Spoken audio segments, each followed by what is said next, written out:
Do not think that I have come to abolish the law, but that I have come to fulfill it.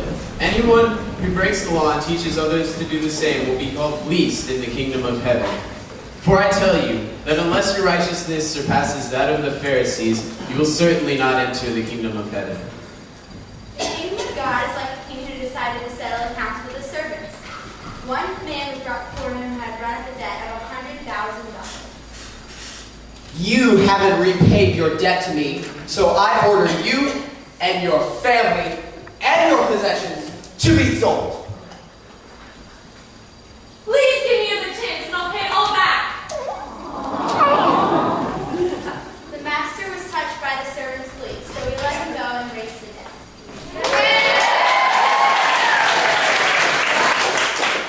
Here was the servant out the door when he ran into a fellow servant who owed him just $10. He grabbed him by the throat and demanded, Pay me back what you owe me, now. Be patient with me. Give me another chance and I'll pay it all back. No, you can't pay it all back, then I'll have you thrown in prison. The master called the servant in. You wicked servant.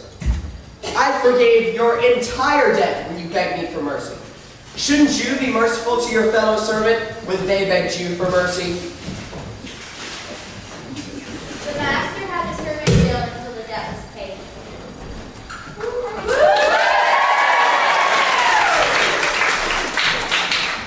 That is exactly what my Father in heaven is going to do to each one of you that doesn't unconditionally forgive anyone who asks for this.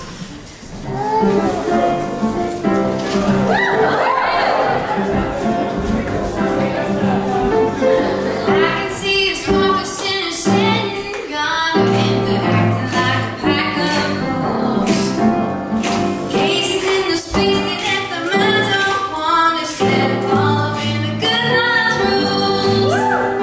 Better pay attention, build your comprehension. There's gonna be a phase of your ascension, not to mention any threat of hell. If you're smart, you learn your lessons well.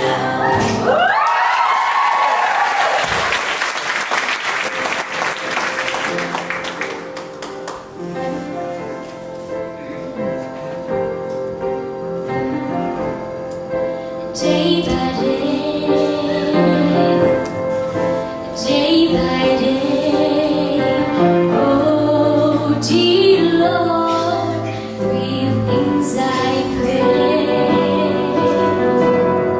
to see thee more clearly, love thee more dearly, follow thee more nearly, day by day. Day by day, oh dear Lord, three things I pray: to see thee more clearly, love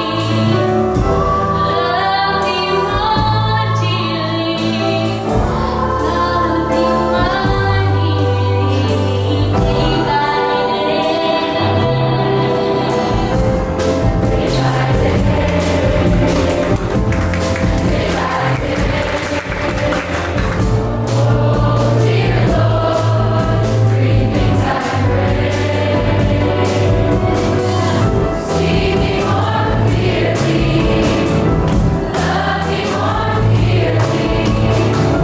follow thee more nearly, day by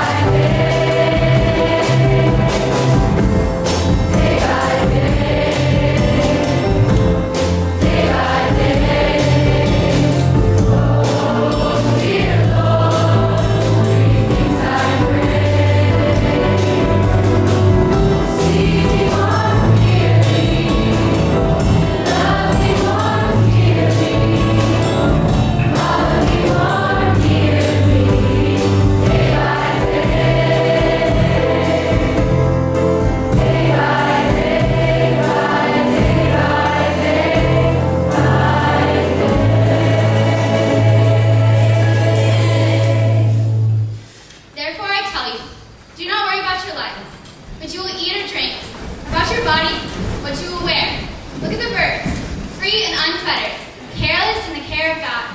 Are you not much more valuable than they?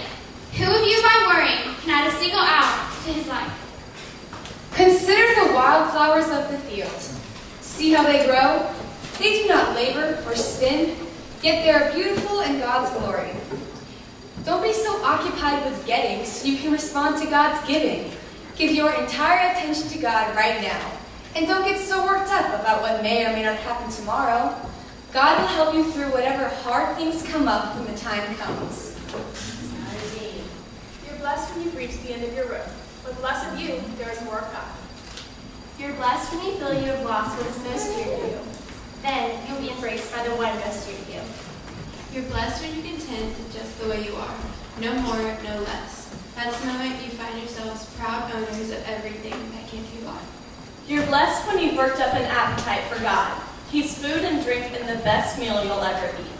You're blessed when you're care. That moment you will find yourselves cared for. You're blessed when you get your inside room, your mind and your heart put right. Then you can see God in the outside world. You're blessed when you can show people how to cooperate instead of compete or fight. That's when you discover who you really are and your place in God's family.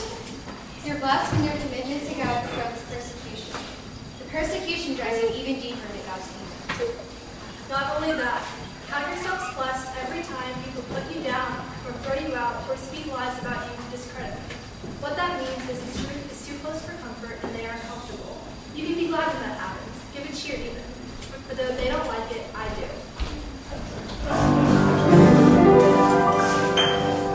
When you feel sad or under a curse, your life is bad, your prospects are worse. Your wife is sighing, crying, and your olive tree is dying. Apples are grey and decaying and we're just weighing your purse. Your mood in your room are perfect and blue.